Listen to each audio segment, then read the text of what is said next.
Hello there. You might recognize this razor from the last honing video I did. I honed this razor on a cuticle and then moved up to an Escher to finish. It got a really nice shave off of it. But today what I want to do is just I want to refine it some more. I'm going to use this small translucent that I won in a piff a while back and just some plain water.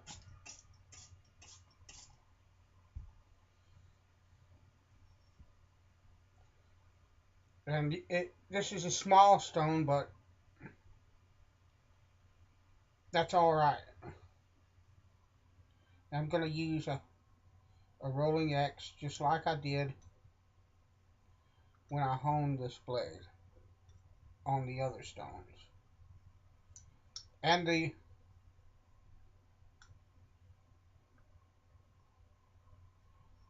small stone, I really like. Hold on a minute. I need to. There's a fold in the. There we go. There was a fold in this, and the tip of this scale was hitting it when I went to do my passes. But anyway, I really like narrow hones for things like smiling blades, rolling X's. I like the way they feel. I like the way the blade feels on them. Running that narrow stone uh, when I'm doing something like a rolling X. I think it isolates each section of the curve of the blade a bit better. Now you have to kind of have your technique down, because a narrow stone, if you don't hone properly, if you don't have your technique down, you can end up not so much in one of these smiling blades. It'd take a lot of work to do that. Although, you could get something nasty going on that I might not be able to foresee. But if you don't have your technique right on a narrow stone, you can end up with a frown on the razor. So that's a caveat that I would have to mention. But they just feel wonderfully, at least to me, when it comes to doing a rolling X. I like the way that they feel under the edge of the blade.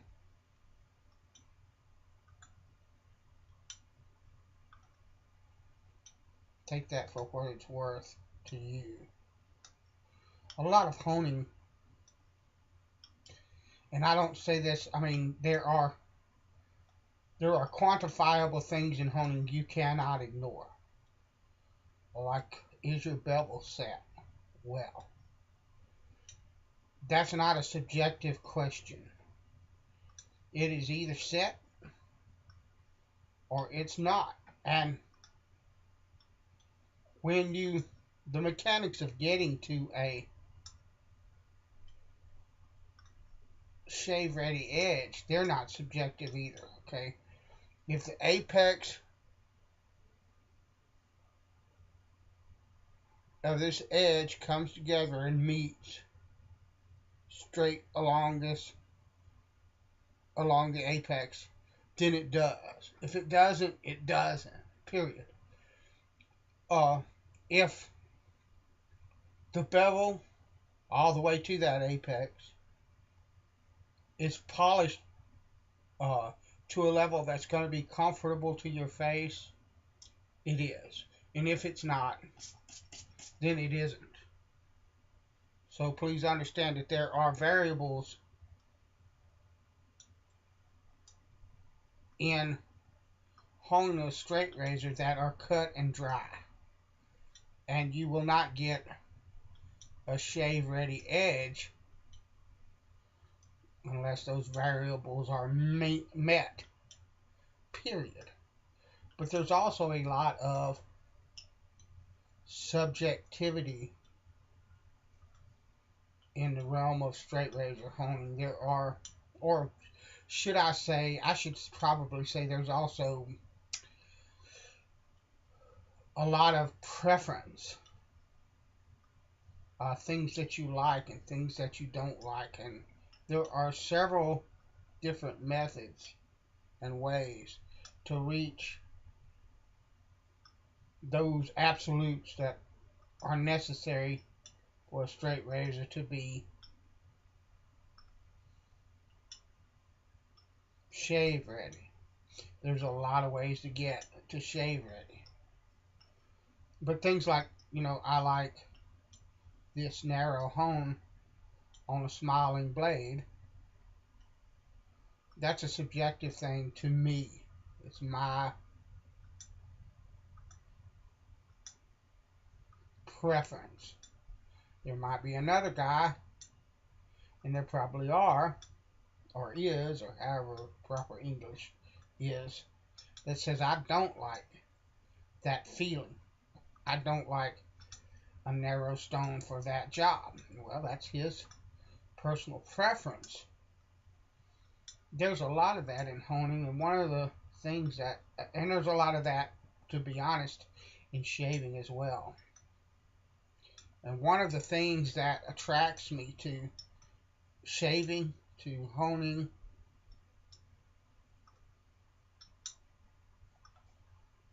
is that there's a personal touch to how we shave, how we hone. It's lovely. That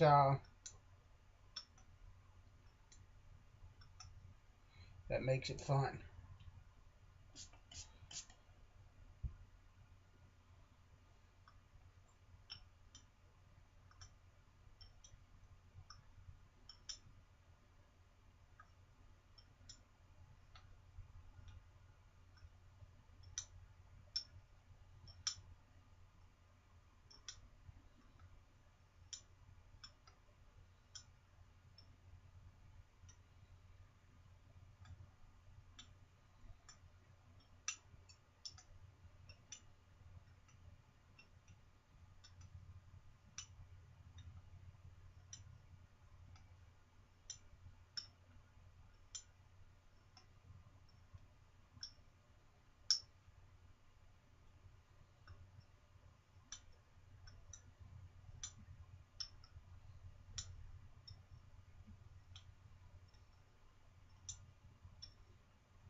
I love this stone. I can just put it right there on that finger.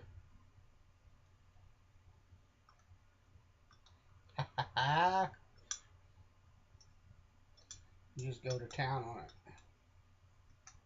That's really cool.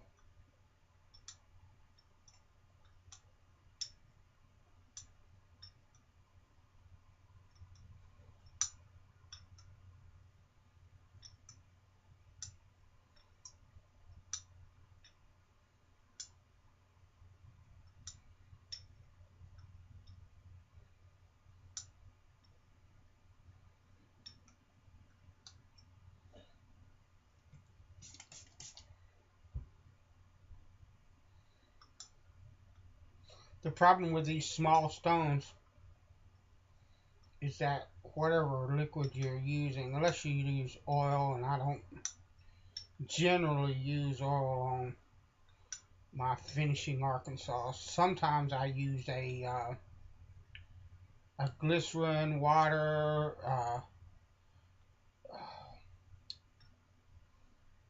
mineral oil, and dish soap mix.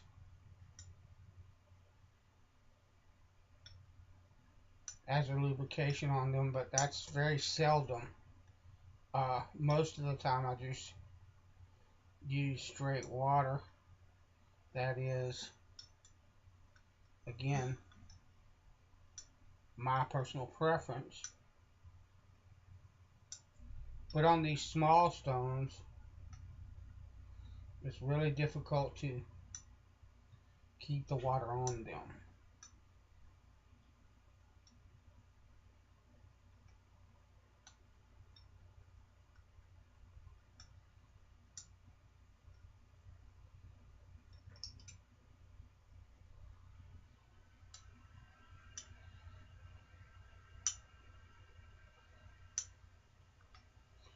Another thing that I would say, on a stone this small, you really need to be careful. I've honed for, and understand, I'm not saying I'm an expert, but I've honed for about 4 years now, something like that. So I have technique down. One of these small stones like this can be quite dangerous. You can slice your hand open really fast trying to hold one of these little stones and hone on it. Not to mention the logistics of making sure the spine and the edge are both contacting this stone throughout the travel of the razor. That's hard enough to do for a new guy on a big 8x2 stone or 8x3 stone. This is like 3/4 or 1 inch wide by 4 inches long. It's a 4 by 1 by 1/4 inch. It's Norton. That's what it is. So I mean,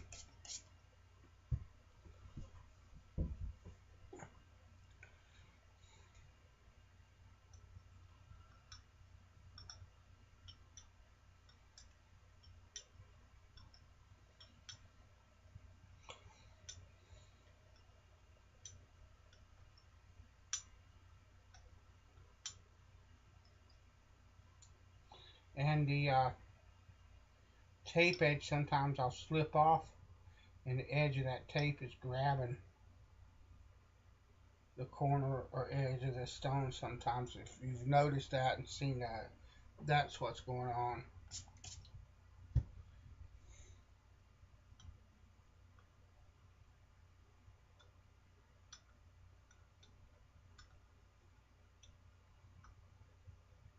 But I mean, if I was to put my thumb here or move that hand in, this is a razor sharp blade.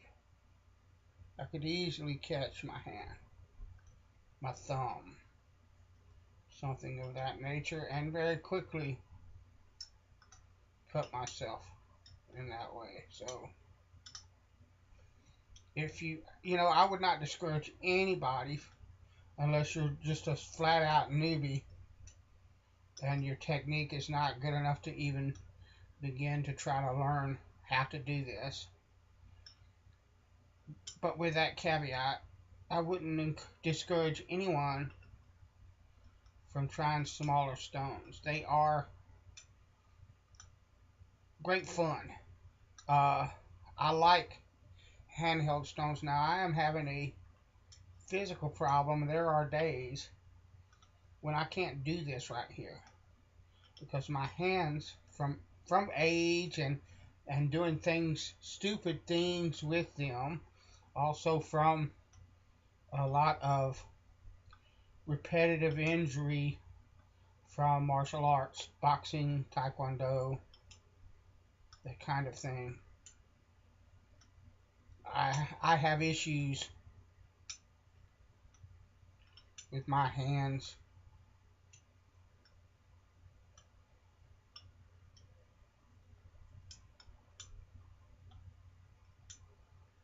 That a lot of times stop me from doing this right here.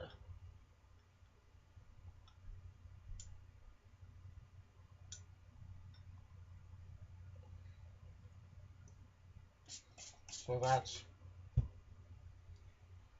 that's a part of it too. But these small stones, this handheld honing, I love this.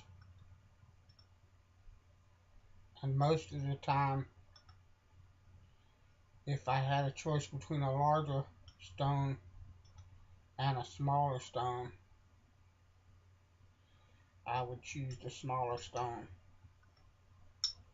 about 75% of the time.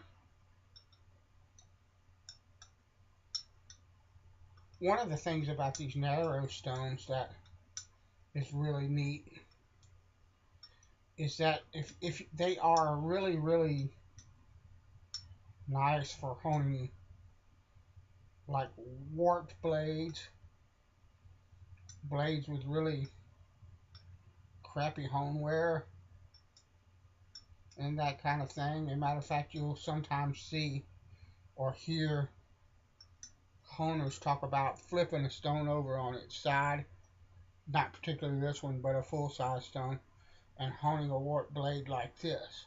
And the reason for that is the same reason you have to have your technique down.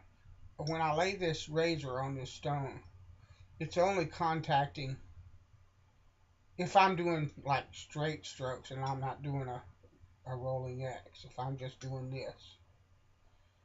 When I lay this blade on the stone, it's only contacting about a third of the spine. So the areas where the spine is worn more or less, or the areas where the spine is twisted or warped, or isolated on the stone. And then you move on to the next area and that's isolated, and the next and that's isolated, and it can be the answer sometimes for honing warped blades. Old vintage blades that kind of don't want to behave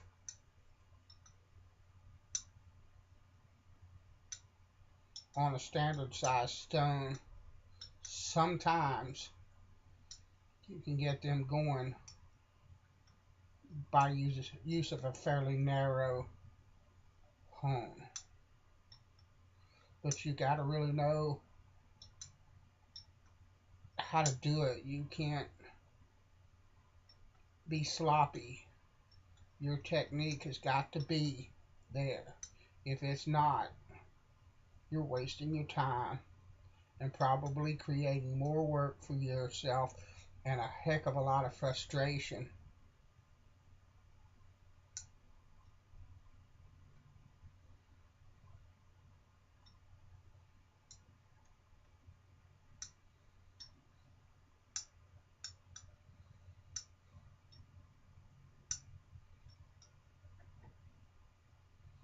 When I roll the blade back and forth like this part of my finger is catching that heel a little bit, and I can feel the keenness of that heel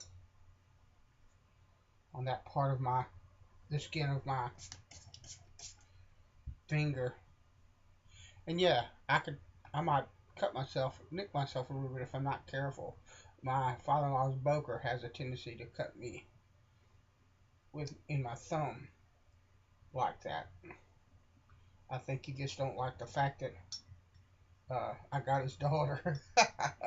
But oh well, he's a good guy. But I like that. I can feel the keenness of the blade increasing. That's a beautiful thing.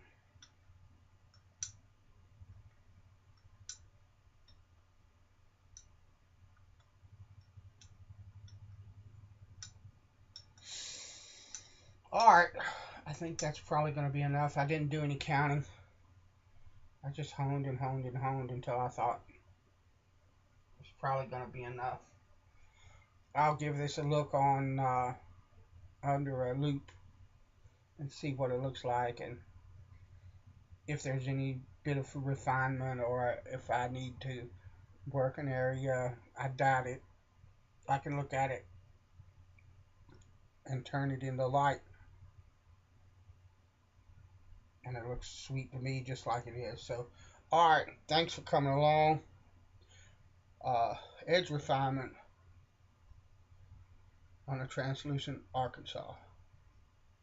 Thanks for watching. God bless you, and I'll talk to you later.